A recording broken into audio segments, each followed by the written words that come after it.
Assalamualaikum warahmatullahi wabarakatuh. Jumpa lagi dalam siaran cerita hati mengasah spiritualitas bersama saya Ezrinal Aziz. Konten kali ini saya beri judul Masjid untuk Ibadah Umat Kristiani.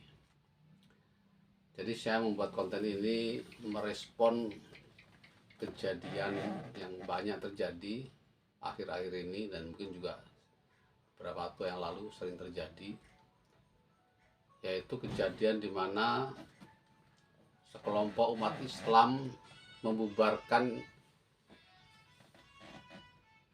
umat Nasrani melakukan ibadah ya, dengan alasan tidak ada izin, dengan alasan ketika mereka beribadah di ruko, alasannya ruko itu bukan tempat ibadah. Jadi ini sangat memprihatinkan menurut saya, dan itu bukti bahwa sebagian umat Islam itu tidak paham dan tidak mencontoh apa yang dilakukan oleh Nabi Muhammad sewaktu dia menjadi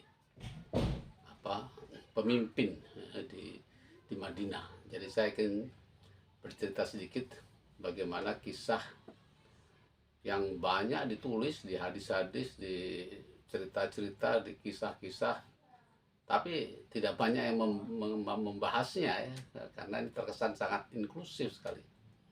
Dan ini sungguh-sungguh terjadi. Jadi pada saat Nabi menjadi pemimpin di Madinah itu, Nabi menjalin persahabatan dengan beberapa kerajaan-kerajaan, termasuk kerajaan kelompok Nasrani, yaitu masyarakat Najran ya, di mana Nabi ketika diusir atau dipersekusi di Mekah, Nabi sempat berlindung ya di kerajaan Najasyi itu ya, yang dimana pemerintahnya adalah kerajaan penganut agama Kristen. Dan ketika Nabi menjadi pemimpin di Madinah, Nabi mendapat kunjungan rombongan masyarakat itu yang datang dengan persahabatan ya, ke tempat Nabi. Pada saat itu hari Minggu, dan mereka bertanya, kami umat Kristen Nasrani, setiap minggu kami biasanya beribadah di gereja, sementara di sini belum ada gereja. Bagaimana Nabi? Kira-kira mana ada nggak tempat bagi kami untuk beribadah? Dan Nabi spontan saja bilang bahwa silakan gunakan masjid kami. Masjid itu tempat ibadah, tempat memuji Tuhan. Silakan gunakan. Para sahabat tadinya juga melarang mencoba menghalangi Nabi, tapi Nabi berketetapan tidak apa-apa, masjid dipakai untuk ibadah agama lain. Bahkan ketika selesai itu, Nabi mengumumkan pada masyarakat Muslim, menyatakan bahwa masjid bisa digunakan untuk ibadah umat lain sepanjang tidak terus-terusan ya. Jadi kondisi darurat ya, kondisi yang dimana mereka tidak punya tempat ibadah, kalau ada masjid silakan dipakai masjid untuk tempat ibadah agama Nasrani.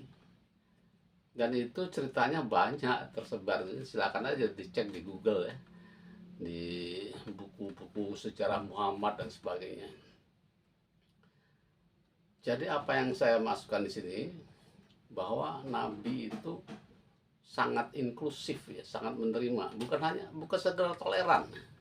Kalau toleran itu kan cuma di muka saja, dalam hati tidak.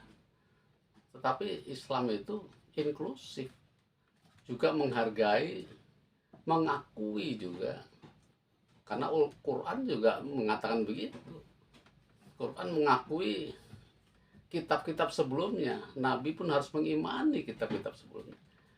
Kitabnya Nabi Musa, kitabnya Nabi Daud, kitabnya Nabi Isa alaihissalam, itu Islam, Al-Quran ada menyempurnakan itu dan mengoreksi yang salah memang. bukti lain bahwa Islam itu sangat inklusif adalah surat Al-Maidah ayat 5. Ini jarang juga diungkapkan, padahal itu surat yang sangat penting sebetulnya. Saya ingin bacakan dulu. Al-Maidah ayat 5. Bismillahirrahmanirrahim. Pada hari ini dihalalkan bagimu segala yang baik-baik makanan sembelihan ahli kitab. Itu halal bagimu, dan makananmu halal bagi mereka. Dan dihalalkan bagimu menikahi perempuan-perempuan yang menjaga kehormatannya, mushonah, di antara perempuan-perempuan yang beriman dan perempuan-perempuan yang menjaga kehormatannya di antara orang-orang yang berdiri kitab sebelum kamu, yaitu ahli kitab. Jadi tidak orang Islam. Apabila kamu membayar mas kawin mereka untuk menikahinya dan tidak bermaksud berzina dan sebagainya. Jadi kalau ahli kitab itu mushonah, mushonah itu dalam persepsi saya adalah ya suci, menjaga diri, berakhlak, berbuat baik, itu halal untuk kita nikahi. Itulah makna ayat ini, dan ini Quran yang berlaku sepanjang masa. Walaupun memang pernah di zaman Umar bin Khattab berijtihad melarang umat Islam untuk menikahi ahli kitab, karena waktu itu banyak umat Islam sahabat sama Nabi menikahi ahli kitab karena ayat ini membolehkan.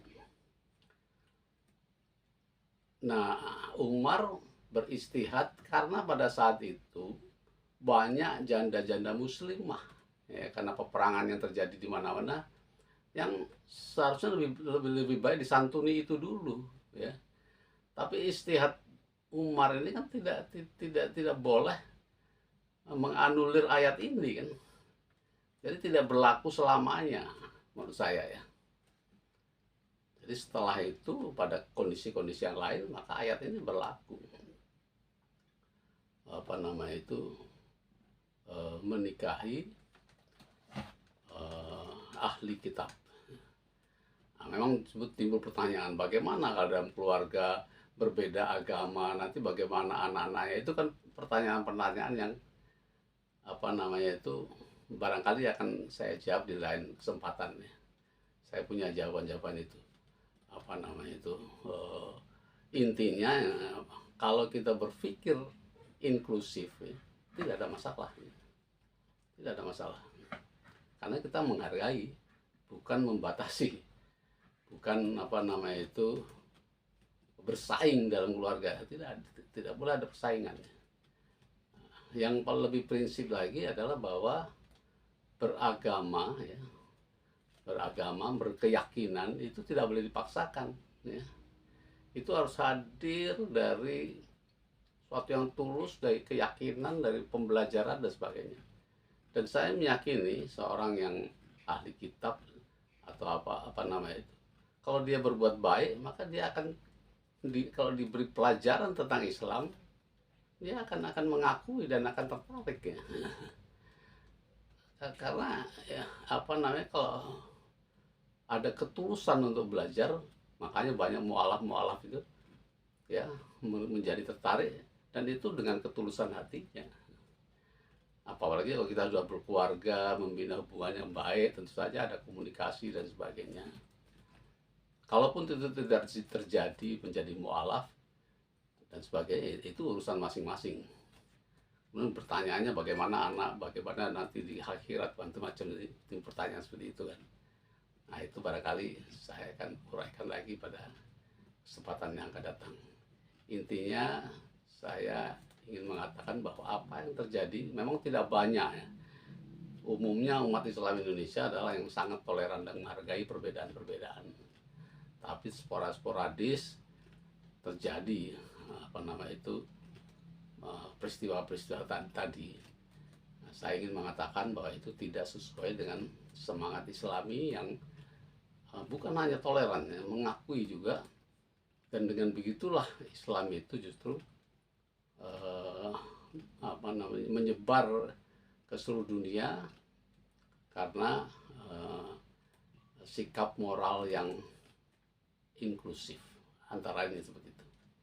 Demikian dulu, terima kasih. Assalamualaikum warahmatullahi wabarakatuh.